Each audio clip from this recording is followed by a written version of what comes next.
हाँ, hello students, उम्मीद करते हैं जहां भी होंगे जैसे भी होंगे मस्त होंगे। ठीक है, मस्त रहिए, स्वस्थ रहिए। चलिए, पिछले लेक्चर में हमने देखा था बाबू, पिछले लेक्चर में हमने देखा था अ रोड साइड स्टैंड। हमने क्या देखा था? अ रोड साइड स्टैंड। और आज हम लोग क्या देखने वाले हैं? तो हम जैसा कि आप बोर्ड पे देख सकते हो, आज देखने वाले हैं हम aunt Jennifer's tiger. Aunt Jennifer's tiger. थोड़ा सा रिपीट कर दें फिर से कि क्या चल रहा है। कीर्तिमान सीरीज चल रहा है सर। ठीक है, और कीर्तिमान सीरीज किसके लिए चल रहा है? आप सभी लोगों के लिए चल रहा है, जिसमें फिजिक्स, केमिस्ट्री और इंग्लिश जो क्लासेस हैं वो लगातार चल रही हैं।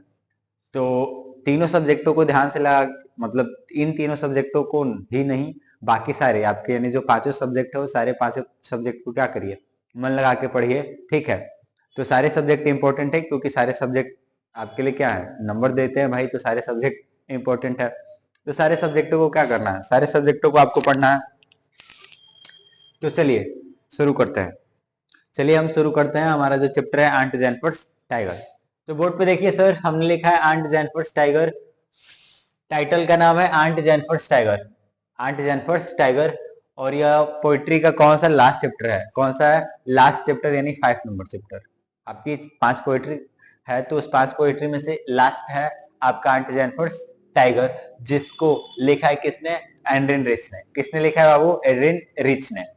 तो एंड्रिन रिच ने इसको लिखा है बाबू। तो देखिए हम लोग क्या करने वाले हैं आज। तो मैं पिछले लेक्चर में बता चुका हूं कि सारे पोएट्री का लाइन बाय लाइन एक्सप्लेनेशन थोड़ा सा इम्पॉसिबल टाइप का है। ठीक है, अगर एक्सप्लेनेशन करें फिर उसके बाद स्टैंजा कराएं फिर सेंट्रल आइडिया कराएं तो 3-4 लेक्चर लग जाएंगे एक ही चैप्टर में। ठीक है, इसीलिए क्या कर रहे हैं, तो जो इम्पोर्टेंट जो स्टांजा है, ठीक है, एग्जाम में कैसे क्वेश्चन आने वाले हैं, तो एक स्टांजा देगा और उसे बेस्ड 3 क्वेश्चन देंगे और सेंट्रल आइडिया आएगा। इसीलिए हम क्या कर रहे हैं, तो हम आपके लिए स्टांजा लेके आए हैं जो इम्पोर्टेंट है। तो जो बोर्ड के लिए इम्पोर्टेंट स्टांजा है उसको हम लेके आए हैं। तो स्टांजा हम बोर्ड पे लिख चुके हैं, इससे क्वेश्चन हम करेंगे। स्टांजा हम बोर्ड पे लिख चुके हैं, इस स्टांजा को पढ़ेंगे, फिर इसके बाद इसके क्वेश्चंस को करेंगे। उससे पहले आप वीडियो के भाई लास्ट तक बने रहिए। सीधी सी बात है कि वीडियो के लास्ट तक बने रहिए। कुछ इन्फॉर्मेशन हम जो बता रहे हैं उसको आप अगर इस चैप्टर को नहीं भी पढ़े होंगे तो आपको सहायता करके जाएगा। चैप्टर अगर नहीं भी पढ़े होंगे तो उसकी सहायता, मतलब आपको सहायता मिलेगी अगर हम जो बता रहे हैं उसको अगर आप ध्यान से सुनिए तो। ठीक है, तो सुनिए, चैप्टर के पहले टाइटल को देखिए। चैप्टर का जो टाइटल है सर आपका, चैप्टर का जो टाइटल है वो है आंट जेनिफर्स टाइगर। क्या है? Aunt. Aunt Jennifer's tiger. Aunt Jennifer's देखिए क्या है, एक ब्रिटिश वर्ड है आंट जेनिफर्स। ठीक है, आंट मतलब चाची होता है, जेनिफर मतलब जेनिफर नाम है। तो आंट जेनिफर यानी चाची जेनिफर, एपोस्ट्रोफी विद एस मतलब काके की, यानी की। आंट जेनिफर के, ऐसे कह सकते हैं आंट जेनिफर के। टाइगर्स मतलब क्या होता है सर? तो टाइगर्स मतलब होता है बाघ। टाइगर्स मतलब क्या होता है बाबू? बाघ। तो आंट जेनिफर टाइगर मतलब चाची जेनिफर के बाघ। चाची जेनिफर के बाघ। तो आप सोच रहे होंगे कि अच्छा, जो एंडन रिच हैं उन्होंने लिखा है आंट जेनिफर टाइगर यानी चाची जेनिफर के बाघ। कोई भी हो सकता है, चाची जेनिफर कोई भी हो सकती है। ठीक है, लेकिन मैं आपको बता दूं कि यहाँ पे उन्होंने कहा है चाची जेनिफर के बाघ। चाची जेनिफर का उन्होंने बाघ कहा है, लेकिन यहाँ पे सिर्फ चाची जेनिफर एक अननोन, क्या बोलते हैं, एक अननोन ह्यूमन बींग्स आप समझ सकते हैं, मतलब इंडिविजुअल किसी को भी ले सकते हैं। आंट जेनिफर्स की जगह पे आप किसी भी फीमेल को रख सकते हैं, किसी भी फीमेल को रख सकते हैं वहां पे। उन्होंने तो अपने बात के लिए एक आंट जेनिफर लिया है, मतलब जेनिफर वर्ड यूज किया, जो भी हो सकता है, कुछ भी हो सकता है, पसंदीदा नाम हो या कुछ भी हो, लेकिन जेनिफर के जगह पे आप किसी भी महिला का नाम रख सकते हो। ठीक है, क्यों, ऐसा क्यों? आप सोच रहे हो कि ऐसा क्यों करें सर, वहां पे तो जेनिफर लिखा, आप करेंगे किसी का भी नाम रख सकते हैं। देखिए ध्यान सुनिए, इस चैप्टर में है क्या, यानी इस जो पोएट्री है, इस पोएट्री में है क्या। लिखा है कि चाची जेनिफर के बाद, चाची जेनिफर के बाद। ठीक है, इस चैप्टर में जानते हैं क्या किया गया है? इस चैप्टर में यूं किया गया बाबू, कुछ इस चैप्टर में कुछ यूं किया गया है कि एंड्रिन रिच बताती, एंड्रिन एंड्रिन जो रिच यानी जो लेखिका है एंड्रिन रिच, वो बताते हैं कि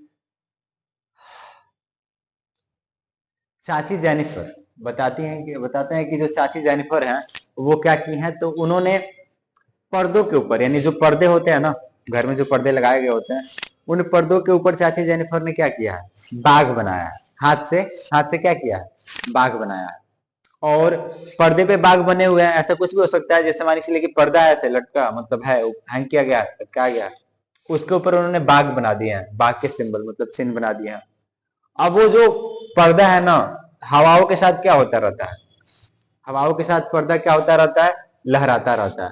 तो जब पर्दे, वो जो पर्दा है वो लहराता रहता है, तो उसपे जो बाघ का जो चित्र बना हुआ है, वो बाघ भी क्या होते हैं, लहराते हुए नजर आते हैं। कैसे नजर आते हैं, लहराते हुए नजर आते हैं। ठीक है, तो उन्होंने ऐसा कहा है कि जो बाघ होता है, एनरिच कहते हैं कि जो बाघ होता है वो क्या होता है, तो बताते हैं कि जो बाघ होता है बहुत उच्च कोटि का जानवर होता है, उत्तम कोटि का जानवर होता है। ठीक है, वो किसी से नहीं डरता है, वो बाघ जो होता है वो किसी से नहीं डरता है, सदैव हमेशा गतिमान रहता है। मतलब कहने का मतलब है कि हमेशा धैर्य के साथ रहता है, हमेशा अपने, बाघ जो होता है वो क्या होता है, स्ट्रेंथ का सिंबल होता है, ताकत का चिन्ह होता है। तो बाघ के पास अब सामर्थ्य रहता है। ठीक है, बाघ के पास ताकत सामर्थ्य रहता है, और हमेशा निश्चित रूप से क्या करता रहता है, गति करता रहता है। ताकत तो है ही, निश्चित रूप से गति करता रहता है, और गंभीर दिखाई देता है। और कैसा दिखाई देता है, गंभीर दिखाई देता है। ठीक है, तो वो ये बताना चाहती हैं, वो पहले ये बता देती है कि बाघ के भाई बहुत सारे क्वालिटी होते हैं, बाघ तो खूब सुंदर दिखता है, फिर वो वहां पे कंपेयर करते हैं टॉप से, पुखराज एक पदार्थ है होता है, उससे वो कंपेयर करती हैं। ऐसा पोएट्री आप पढ़े होंगे तो पता होगा कि वो एक पुखराज से बाघ का कंपेयर करती हैं। पुखराज एक पीले कलर का धातु होता है, तो वो बताती है कि पुखराज जैसा वो होता है, चमकीला होता है, गंभीर होता है, किसी से नहीं डरता है, निर्भीक होता है, निश्चित रूप से गति करता रहता है। ठीक है, लास्ट तक ऐसा करता रहता है। फिर वो कहती हैं, फिर एंड्रिन रेस कहती हैं कि चाची जेनिफर ने तो बाघों को बना दिया है पर्दों के ऊपर, और बाघ हमेशा लहराते रहते हैं, बाघ हमेशा उन पर्दों पे लहराते रहते हैं। लेकिन बाघ तो हमेशा लहराते रहेंगे, लेकिन ये जो चाची जी है ना, आंट जेनिफर जो चाची जी हैं, उन्होंने अब जिस समय उस बाघ के चिन्हों को पर्दे पे बनाया था, उन्होंने तो बना दिया था, लेकिन अब यानी कह रहे हैं कि शादी से पहले, एंड्रेनिस कहते हैं कि शादी से पहले आंट जेनिफर, जो चाची जेनिफर है, वो शादी से पहले वो भी हिस्ट पुष्ट, तंदुरुस्त और सुंदर दिखाई देती थी। लेकिन शादी जैसे ही उनका हो गया, उसके बाद से उनके ऊपर क्या हो गया, तो सोसाइटी का, या और अपने सोसाइटी बोल रहे हैं, सॉरी, अपने जो घर है जहाँ पे उनकी शादी हुई, वहां का जो क्या है, जो भार है वो घर का, ठीक है, वो उनके ऊपर ज्यादा लोड आ गया। मतलब घर परिवार का जो लोड है वो क्या हो गया, उनके ऊपर ज्यादा आ गया। आंट जेनिफर के ऊपर शादी से पहले तो वो फ्री थी, लेकिन जैसे ही शादी हुआ तो उनके ऊपर आ गया क्या, बोझ आ गया, लोड आ गया घर परिवार का। तो वो उस बोझ को क्या कर नहीं पाई, मतलब झेलती रही। ठीक है, और झेलने की वजह से, बोझ को लेके चलने की वजह से क्या हो गया, तो बोझ को लेके चलने की वजह से जो चाची जेनिफर है वो क्या हो गई है, कमजोर हो गई है। क्या हो गई है, कमजोर हो गई है। और ऐसा कह रहे हैं वो एंड्रिन रिच कहते हैं कि ऐसा इसलिए हुआ है क्योंकि वो चाचा के शादी के बंधन से बंध गई है। जो चाची हैं वो चाचा के शादी के बंधन से बंध गई, तो जो शादी का जो बंधन है, वो बंधन इनके ऊपर आके, मतलब इनके हाथों के ऊपर या इनके ऊपर बड़ी जोरदार तरीके से आके बैठ गया, जिसकी वजह से कमजोर हो गई है, जिसकी वजह से ये क्या हो गई है, कमजोर हो गई है। और कमजोर हो गई है तो वो कार्य करने में भी क्या है, असमर्थ है। बताते हैं कि कौन से कार्य, ठीक है, लेकिन वो बताए ऐसा है कि वो कार्य करने में भी अब जो पहले जैसे काम करती थी, अब वो असमर्थ हो गई है। फिर कहते हैं कि चाची जी तो एक हद पे आके क्या हो जाएंगी, कमजोर होती होती चली ही गई हैं, एक हद पे आएंगी और वो क्या हो जाएंगी, समाप्त हो जाएंगी, मर जाएंगी। फिर कहते हैं कि लेकिन ऐसा इन बाघों के साथ नहीं होता है, ऐसा इन बाघों के साथ नहीं होता है। बाघ तो सदैव शक्तिशाली था, पैदा हुआ तो है ही बाघ, और मरते दम तक वो है ही बाघ, उसके अंदर तो बदलाव नहीं आया है। लेकिन जो चाची जेनिफर थी, शादी से पहले खुश थी, हंसती खेलती थी, ठीक है, वो भी गंभीरता के साथ चलती थी, सुंदर दिखती थी। लेकिन जैसे उनका शादी हुआ, उनका जो रंग है वो भी गिर गया, उनकी जो ताकत है वो भी चली गई शादी होते ही। फिर वो कहते हैं कि जो बाघ है, बाघ शुरू से शक्तिवान, समर्थवान और गंभीर और सुंदर दिखाई देता रहा, लेकिन जो चाची जी हैं उनके साथ ऐसा नहीं हुआ। तो वो इस चैप्टर से वो ये बताने की कोशिश कर रही हैं कि जो महिलाएं होती हैं, महिलाओं के पास बड़ा दुख होता है। मतलब जो एंड्रयू से वो बताने की कोशिश कर रहे हैं कि किसी भी महिला की लाइफ में क्या होता है, बड़ा दुख होता है। किसी भी महिला की लाइफ में क्या होता है, दुख होता है। शादी से पहले एक अलग जीवन होता है, शादी के बाद एक अलग जीवन हो जाता है। अच्छी बात है भाई, हम मानते हैं इस चीज को कि सारी महिलाओं के जीवन में क्या होता है, दुख होता है। शादी से पहले किस हालात में रहते हैं और शादी के बाद से किस हालात में हो जाते हैं। तो इन चीजों को लेकर के उन्होंने इस पोएट्री को क्या किया, लिखा है। चलिए हम डायरेक्ट आते हैं टेक्स्ट पे, ठीक है। अगर लाइन बाय लाइन पढ़े तो जाके बेटर समझ में आएगा, लाइन बाय लाइन अगर इस पोएट्री को पढ़े तो जाके अच्छे से समझ में आएगा, ठीक है। ऐसे मैंने एक आपको रफली एक कहानी टाइप का मतलब सुना ही दिया, ठीक है, कि क्या है उसका मतलब। तो आप ऐसा कह सकते हो कि चाची जेनिफर ही नहीं, वहां पे चाची जेनिफर ही नहीं, वो सारी महिलाओं के साथ ऐसा होता है कि बचपन में क्या रहना, फिर बाद में जाके उनके साथ क्या हो जाना, ठीक है। तो उसी चीज को लेकर के आगे बढ़िए भाई। देखिए स्टांजा पे आइए, डायरेक्ट स्टांजा में देखिए क्या है। हाँ, एक बात सुन लीजिए, स्टांजा में यहाँ पे यह बताया जाएगा इस स्टांजा में कि जो चाची जेनिफर है वो शादी के बाद से उनका हाल क्या है, शादी के बाद से उनका हाल क्या है। तो देखिए शादी के बाद से उनका हाल क्या है। तो एंड्रेस क्या कहते हैं कि आंट जेनिफर्स, चाची जेनिफर की, फिंगर्स मतलब अंगुलियां, चाची जेनिफर की अंगुलियां फ्लटरिंग, कांप रही थी, कांपती हुई, फ्लटरिंग मतलब कांपती हुई, सॉरी।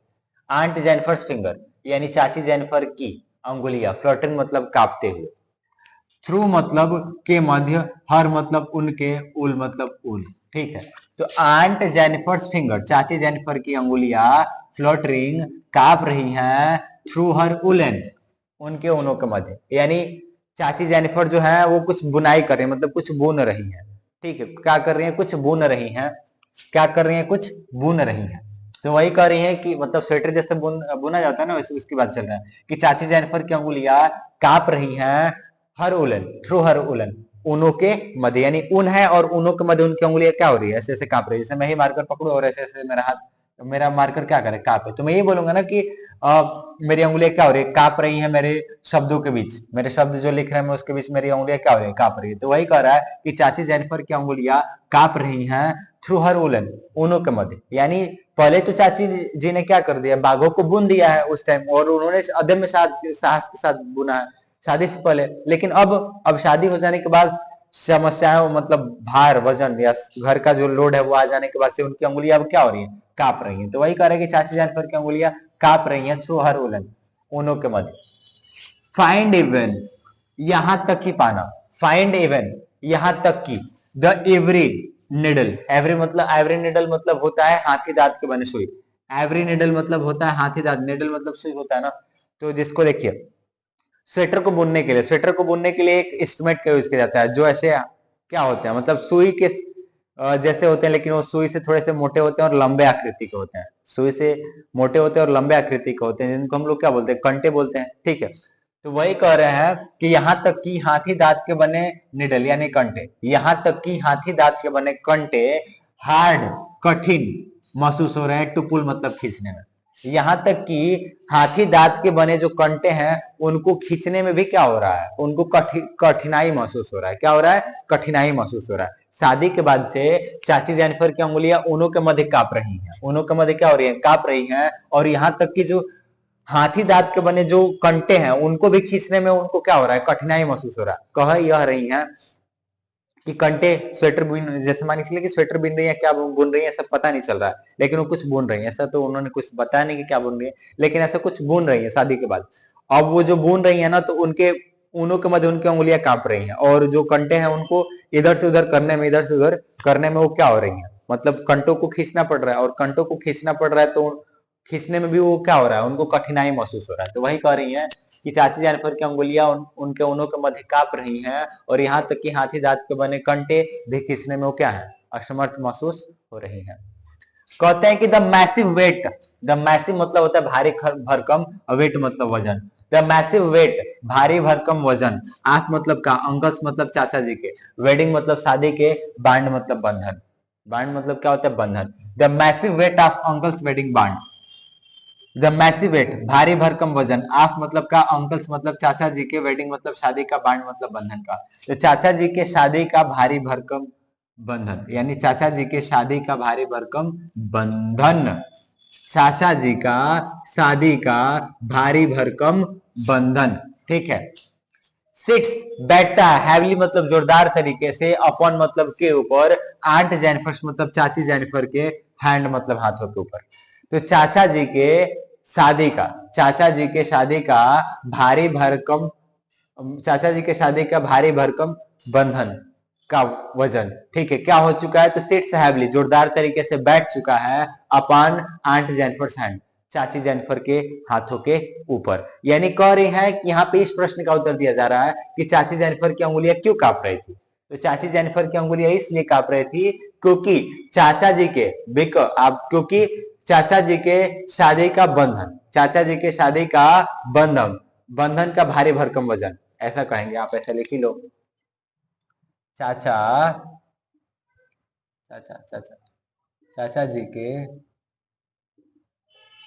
शादी का, चाचा जी के शादी का, चाचा जी के शादी का, चाचा जी के शादी के बंधन का, ऐसे लिखो, चाचा जी के शादी के, शादी के बंधन, शादी का बंधन, शादी का बंधन, चाचा जी के शादी का बंधन का, बंधन का, चाचा जी के शादी का, शादी का बंधन का, द मैसिव वेट, भारी भरकम वजन, भारी भरकम वजन,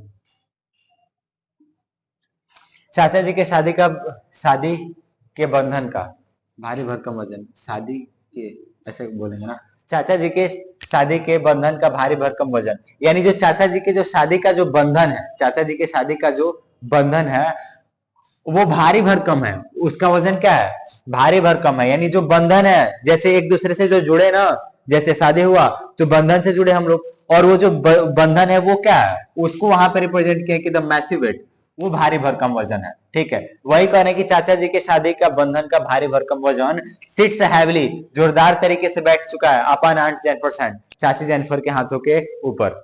अब मेरा हाथ अगर कांप रहा है तो वीकनेस है, क्या हो गया, वीकनेस हो गया है, या कोई चीज बहुत तेजी से, मतलब हाँ वीकनेस कहो, या बहुत कोई चीज नीचे की तरफ लटक गई हो तो भी मैं उसको उठा पाने में क्या हूं, असमर्थ हूं, तभी मेरे हाथ क्या हो सकते हैं, कांप सकते हैं। तो वही वो कह रहे हैं कि चाचा जी के शादी के बंधन का भारी भरकम वजन चाची जेनिफर के हाथों के ऊपर जोरदार तरीके से बैठ गया। तो फिर से एक बार सुन लीजिए, चाची शादी के बाद की बात चल रही है, तो चाची जेनिफर की अंगुलियां उनके ऊनों के मध्य क्या हो रही है, कांप रही हैं, और यहाँ तक कि हाथी दांत के बने कंटे भी खींचने में वो क्या हो रही है, कठिन, उनको कठिनाई महसूस हो रही है। फिर कहते हैं कि चाचा जी के शादी के बंधन का भारी भरकम वजन क्या हो चुका है, तो चाची जेनिफर की अंगुली हाथों के ऊपर बैठ चुका है, जिससे कि उनका हाथ अब क्या हो रहा है, कांप रहा है। यानी अब शादी से पहले तो ठीक थी, लेकिन जैसे ही शादी हुआ वो क्या हो गए, कमजोर हो गए, क्या हो गई, कमजोर हो गई, क्योंकि उनके ऊपर क्या हो गया है, चाचा जी के शादी का जो बंधन है वो भारी भरकम, चाचा जी के शादी के बंधन का भारी भरकम वजन क्या हो चुका है, बैठ चुका है उनके हाथों के ऊपर। तो ये आपका स्टांजा है। अब इससे रिलेटेड 3 क्वेश्चन है, देखिए क्वेश्चन पहला क्या है बाबू, पहला क्वेश्चन देखो, पहला क्वेश्चन है कि why were aunt Jennifer's finger fluttering, why were क्यों रही थी, आंट जेनिफर्स मतलब चाची जेनिफर की, फिंगर्स मतलब अंगुलियां, फ्लटरिंग मतलब कांप, तो चाची जेनिफर की अंगुलियां क्यों कांप रही थी, चाची जेनिफर की अंगुलियां क्यों कांप रही थी। तो अभी मैंने बताया कि चाची जेनिफर की अंगुलियां क्यों कांप रही थी, क्यों कांप रही थी सर, क्योंकि चाची जेनिफर के हाथों के ऊपर क्या हो गया है, चाचा जी के शादी का, देखो मैंने लिखा है चाचा जी के शादी के बंधन का भारी भरकम वजन क्या हो गया है, बैठ गया है, जिसके वजह से उनके हाथ क्या हो रहे थे, कांप रहे थे। तो आंसर क्या लिखेंगे सर, थोड़ा सा लंबा जाएगा लेकिन आप ऐसे लिख सकते हो, आप देखो सब्जेक्ट देखो यहाँ पे आंट जेनिफर, तो यहाँ से स्टार्ट करो, नकल मारो थोड़ा सा,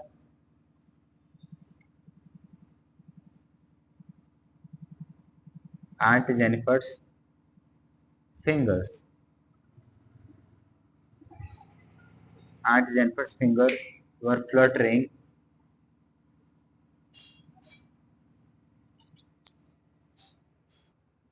हाँ देखिए, आंट जेनिफर्स फिंगर, चाची जेनिफर की अंगुलियां वर फ्लटरिंग, कांप रही थी, चाची जेनिफर की अंगुलियां कांप रही थी, बिकॉज, क्योंकि, आप बताओ क्यों कांप रही थी सर, क्योंकि चाची, बिकॉज आप यहां से डायरेक्ट उठाओ और लिखो, बिकॉज द मैसिव, आप देखो यहां से the massive weight of uncle's wedding bond, बांड तक लिखिएगा सर, यहाँ पे बांड तक लिखिएगा, फिर देखो यहाँ पे आपको ऐसे जोड़ना पड़ेगा, हेड में लाना पड़ेगा, हेड बांड, ठीक है, the massive weight of uncle's wedding bond head set, फिर उसके बाद से टोटल लास्ट तक, ठीक है। तो बीच में ऐसा कर लेंगे, चाची जेनिफर की अंगुलियां कांप रही थी बिकॉज क्योंकि the massive weight of uncle's wedding bond, क्योंकि चाचा जी के शादी के बंधन का भारी भरकम वजन हैड सेट बैठ चुका था, हैविली जोरदार तरीके से, अपन मतलब के ऊपर, आंटी जेनिफर हैंड मतलब चाची जेनिफर के हाथों के ऊपर। तो चाची जेनिफर के हाथों के ऊपर जोरदार तरीके से चाचा जी के शादी के बंधन का भारी भरकम वजन बैठ चुका था, इसलिए उनके चाची जेनिफर की अंगुलियां क्या हो रही थी, कांप रही थी, ठीक है। अब देखिए नीचे हमने क्या किया है, नीचे और दो क्वेश्चन छोड़ा है हमने। दो क्वेश्चन है कि write down the rhyming word in the above extract. तो यानी जो ये जो दिया गया एक्सट्रैक्ट, इसके अंदर आपको राइमिंग वर्ड्स ढूंढना है। राइमिंग वर्ड्स तो मतलब मेरे हिसाब से जानते होंगे कि राइमिंग वर्ड्स क्या होता है, जिनका जो ऐसे वर्ड जिनका तुकांत, देखो राइमिंग वर्ड्स मतलब होता है तुकांत, यानी राइम्स मतलब होता है तुकांत, यानी ऐसे शब्द जिनका अंतिम बिंदु, मतलब जब आप उनका प्रोनाउंसिएशन करें यानी उच्चारण करें तो उनका उच्चारण का जो अंतिम बिंदु होना चाहिए वो क्या होना चाहिए, समान होना चाहिए। यानी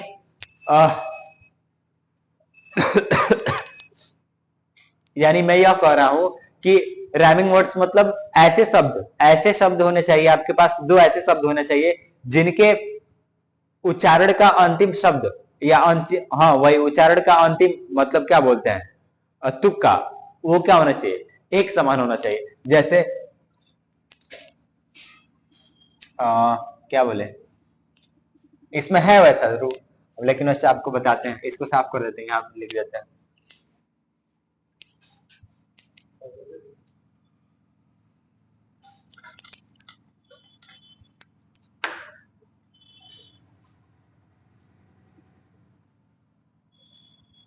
क्या लिख सकते हैं, और एक ऐसे नॉर्मल सा एग्जांपल लेते हैं, एक नॉर्मल सा एग्जांपल, ठीक है। जैसे दो वर्ड है बिन और एक वर्ड है सिन। आप देखो बिन, जब आप बिन का प्रोनाउंसिएशन करोगे, उच्चारण करोगे, तो बिन को क्या बोलोगे, बिन लिखो बढ़िया से बिन, और सिन को लिखो सिन, क्या लिखोगे बिन, बिन असिन। तो जो बिन है और जो सिन है, देखो इसका जो अंतिम है तुकांत, यानी जो समाप्त हुआ उसका एंडिंग पॉइंट क्या है, इक्वल है, इन आ रहा है, इसमें भी क्या आ रहा है, इन आ रहा है, इसका भी अंतिम बिंदु क्या है, तुक्का क्या है, इन, और इसका भी अंतिम क्या है, इन।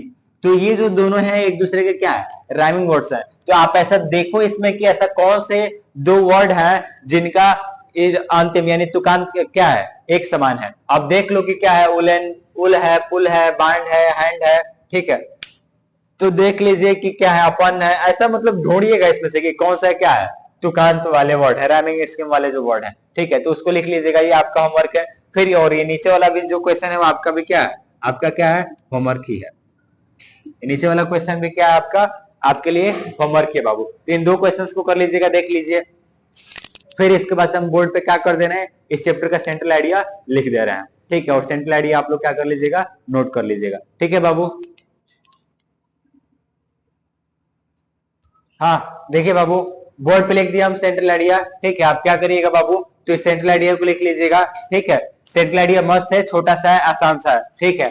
आप देख लीजिएगा, ये जो सेंट्रल आइडिया है इंपॉर्टेंट है बाबू, ठीक है, इंपॉर्टेंट सेंट्रल आइडिया है, तो इसको नोट करिए और इसको याद करते रहिएगा, ठीक है। जैसे कि मैंने वीडियो के शुरू में बताया था, सेम जैसा कॉन्सेप्ट है वैसे ही इसका भी है, ठीक है। तो सेंट्रल आइडिया क्या करना, तो सेंट्रल आइडिया को क्या करना बाबू, तो लिख लेना, सेंट्रल आइडिया को क्या कर लेना, लिख लेना। सेंट्रल आइडिया को देख लो बोर्ड से, स्क्रीन वीडियो को पोस्ट करके बाबू क्या करो, स्क्रीनशॉट ले लो, ठीक है बाबू। तो स्क्रीनशॉट ले लीजिए और इसको याद करते रहिएगा, ठीक है। मिलते हैं तब तक के लिए, मिलते हैं तब अगले वीडियो में। थैंक यू तब तक के लिए बाबू।